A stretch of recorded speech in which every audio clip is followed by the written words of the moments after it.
BJP দলের মানে দুর্বলতার লক্ষণ। এরা জনগণের মুখোমুখি হতে চান না,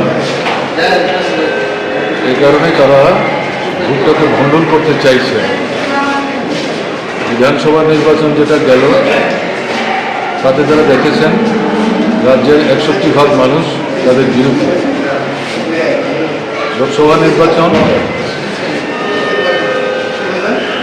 মানে বৃহত্তম অংশে জালিয়াতি করে 71-72 ভোট পেয়েছে, যেটা ত্রিপুরা লোকসভা নির্বাচনের ইতিহাসে এরকম রেকর্ড নেয়। কাজে এদিক থেকে তারা বুঝতে পারছে পঞ্চায়েত নির্বাচন, রাজ্যের একটা বিরাট অংশের মানুষ গ্রামে বসবাস করেন, এই ভোটে যদি যায়, এরাই তো বিধানসভা নির্বাচনে তাদের বিরুদ্ধে ভোট দিয়েছে, লোকসভায় তাদের বড় অংশকে ভোট দিতে দেয়নি। তার পরিণতি কী হবে এটা তারা বুঝতে পারছে। মানুষ এদের বিরুদ্ধে ক্ষুব্ধ।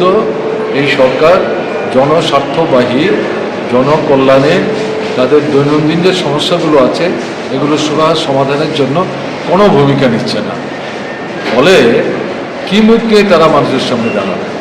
এদিক থেকে ভোটটাকে ভণ্ডুল করার চেষ্টা 2019 সালে যেভাবে করেছে, এবার যেটা দেখছে 19-এর মতো না, মানুষ একটু রুখে দাঁড়াচ্ছে, ঘুরে দাঁড়াচ্ছে, প্রতিদ্বন্দ্বিতায় তারা মানে সম্মুখ সমরে এদেরকে মোকাবেলা করার চেষ্টা করছে, এতে আরও ভীত। বলে আমাদের এই যে কমরেডটি, তাকে তো সুনির্দিষ্টভাবে খুন করার উদ্দেশ্য নিয়েই এই আক্রমণটা সংঘটিত করেছে।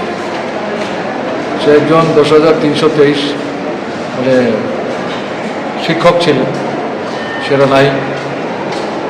আমাদের পার্টির লোকাল কমিটির সেক্রেটারি নানা হুমকি উপেক্ষা করে এই নির্বাচনে জেলা পরিষদের সদস্য হিসাবে সে তার মনোনয়নপত্র দাখিল করেছে। কালকে ওখানকার যে পঞ্চায়েত সমিতি এবং পঞ্চায়েতে প্রতিদ্বন্দ্বিতা যারা করবেন তাদের নমিনেশন পেপার জমা দেওয়ার জন্য গেছেন, আক্রান্ত হয়েছে। সেখানেও সে ছিল, রাস্তায় অবস্থানও করেছে। তারপর সেখান থেকে সে বাড়িতে ফিরে গেছে। 17 থেকে 18 কিলোমিটার দূর তার বাড়িতে গেছে, খাওয়া দাওয়া করেছে, বাজারে গেছে সম্ভবত ওষুধপত্র কিছু কেনবার জন্যে।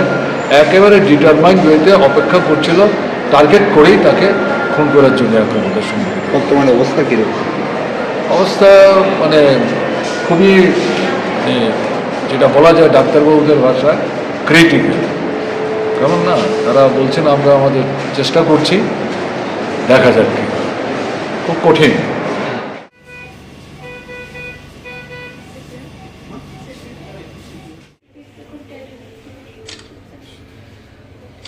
Sir, can you